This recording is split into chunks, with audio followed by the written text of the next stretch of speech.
देखिए, कल का मेरा कार्यक्रम खेरवाड़ा और ऋषभदेव में कार्यालयों का उद्घाटन का है और कल ही सलूम्बर में बैठक करेंगे कार्यकर्ताओं की और उसके बाद में हम लोग 84 में भी बैठक करेंगे। कांग्रेस पूरी तरीके से तैयार है। कार्यकर्ताओं का जोश और जुनून आप देख रहे हो। 6 की 6 सीटों में भारतीय जनता पार्टी शून्य रहेगी। पहले भी सुनने का था, लेकिन जब से भारतीय जनता पार्टी के प्रदेश प्रभारी आए हैं उसके बाद में ये तय हो गया है कि राजस्थान में 6 उपचुनाव में भारतीय जनता पार्टी को एक भी सीट नहीं मिल रही। ये जो उत्साह कार्यकर्ताओं का है, ये कार्यकर्ताओं का उत्साह है इस तानाशाही के खिलाफ, ये जो जुल्म कर रहे हैं उसके खिलाफ, और जिस प्रकार शांतिपूर्वक अपना विरोध प्रदर्शन कर रहे बच्चों को जिस प्रकार से भारतीय जनता पार्टी के नेताओं ने और मुख्यमंत्री जी ने, जो गृह मंत्री भी हैं, उन्होंने इन बच्चों को प्रताड़ित करने का काम किया। मैं समझता हूं कि इन्होंने इनको जगाने का काम किया है और ये जगे हुए शेर के बच्चे आप देखना उपचुनाव में इस भारतीय जनता पार्टी को सुनने के ऊपर समेटने का काम करेंगे। वाराणसी और सलूम्बर में क्या बाप पार्टी से गठबंधन की संभावना है? देखिए, 6 जगह हम हमारा चुनाव लड़ेंगे। गठबंधन कभी भी किसी भी रूप में कहीं भी लोकसभा हो, विधानसभा हो या किसी भी स्तर पे होता हो तो आला कमान के स्तर के ऊपर होता है। हमारे पास इस तरह की आज की तारीख में कोई बात है नहीं।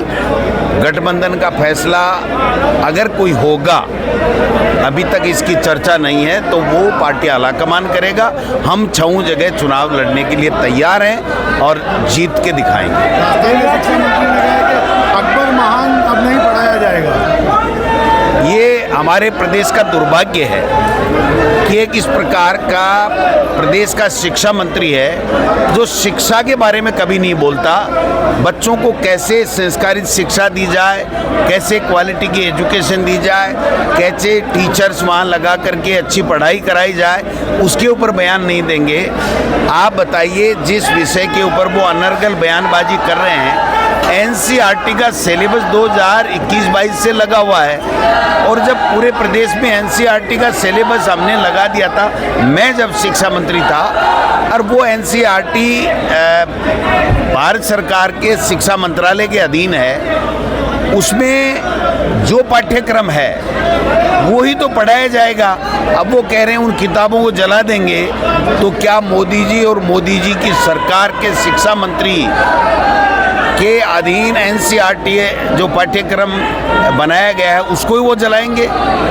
तो ऐसे विवेकहीन और अमर्यादित और केवल धार्मिक उन्माद फैलाने की और नफरत फैलाने की विचारधारा को, जो आरएसएस की विचारधारा है, उसको लेकर के ये दर दर घूम रहे हैं। ये भी बीजेपी के प्रभारी की तरह कांग्रेस को मजबूत करने में हमें मदद कर रहे हैं और भारतीय जनता पार्टी का पूरी तरीके से खात्मा करने में। एक तरफ तो मुख्यमंत्री जी हैं जो उनका कोई विजन नहीं, वो कोई बोलते नहीं, कोई निर्णय लेते नहीं।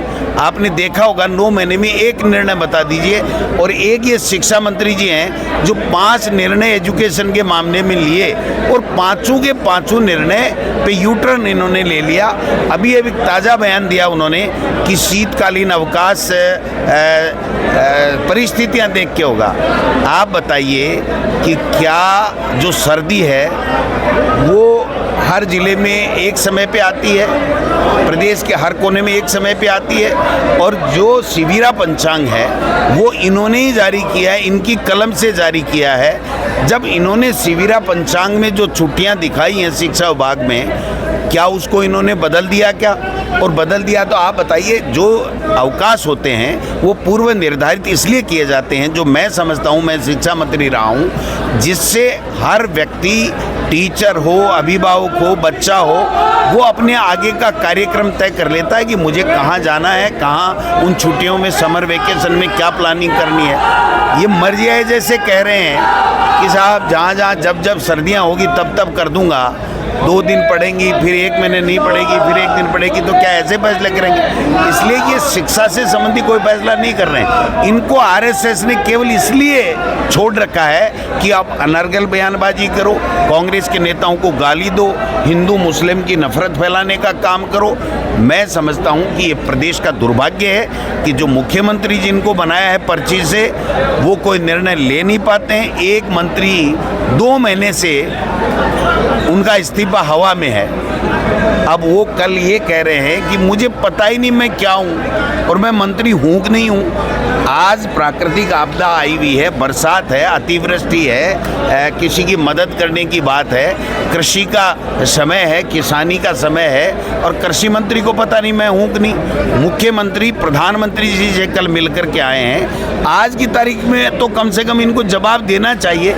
इसका मतलब ये हुआ कि प्रधानमंत्री, भारतीय जनता पार्टी, मुख्यमंत्री, ये सारे के सारे निर्णय करने में असक्षम है कि ये किरोड़ी लाल जी मंत्री हैं कि नहीं हैं, इस बात का निर्णय नहीं कर पा रहे हैं और किरोड़ी लाल जी काम नहीं कर रहे हैं। तो आप समझिए कि जो दशा बना दी है इन्होंने प्रदेश की, आज अपराध चरम के ऊपर है, अपराधों पे कोई अंकुश नहीं है। रोजाना आए दिन हमारी मासूम बेटियों के साथ में बलात्कार होता है, कानून व्यवस्था नाम की कोई चीज़ नहीं है। रोजाना ट्रेप किए जा रहे हैं, पकड़े जा रहे हैं लोग बाग, एसीडी पकड़ रही है। तो कहाँ से इन्होंने भ्रष्टाचार खत्म कर दिया, कहाँ से इन्होंने कानून व्यवस्था? नहीं सहेगा राजस्थान जो ये कहते थे, वो जो जुमला था, और जैसे इन्होंने सत्ता तो हथिया ली, लेकिन अब इनके ऊपर हो गया कि इनको नहीं सहेगा राजस्थान, और आने वाले समय में इनको 6 उपचुनाव में इसका सबक जनता सिखाए। प्रदेश कांग्रेस ने देवराज हत्याकांड पे कमेटी बनाई थी जी, देवराज हत्याकांड पे कमेटी बनाई थी जी जी, रिपोर्ट आपको सौंपी? वो आज हमें सौंपी है और हम लोग उसमें देख रहे हैं कि किस प्रकार उस परिवार की हम मदद करें। और मैं इन 2 दिनों में समय निकाल करके, आज तो सूर्यास्त हो गया इसलिए मैं नहीं जा पा रहा हूँ, लेकिन मैं ज़रूर जाके आऊँगा। उनको सांत्वना भी देंगे, उनको मदद भी करेंगे और उनको न्याय भी दिलाएंगे। बुलडोजर मामले पे सुप्रीम कोर्ट ने आज फैसला बहुत अच्छा किया है। बिल्कुल ये कानून में पूर्व से स्थापित है कि किसी व्यक्ति पे आरोप लगने मात्र से वो दोषी नहीं हो जाता है, उसको कोर्ट में ट्रायल फेस करनी होती है, और दोषी होने के बाद में भी जिस जुर्म में उसने अपराध किया है और दोष सिद्धि हुई है उसी में सजा होगी, उसके विपरीत नहीं हो सकता। ये तो सस्ती लोकप्रियता के लिए जो योगी जी कर रहे थे, उसी पे हमारे मुख्यमंत्री जी चल रहे थे।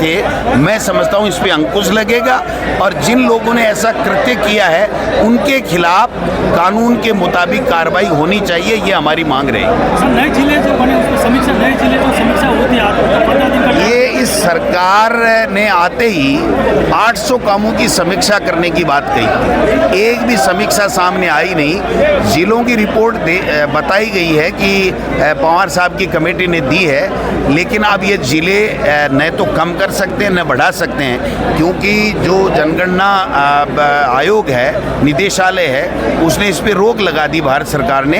तो जब रोक लगा दी, जनगणना प्रारंभ करने का जब ऐलान कर दिया, तो किसी भी तरीके से न जिला कम हो सकता न ज़्यादा हो सकता। ये 9 महीने हाथ पे हाथ रखे धरे बैठे थे।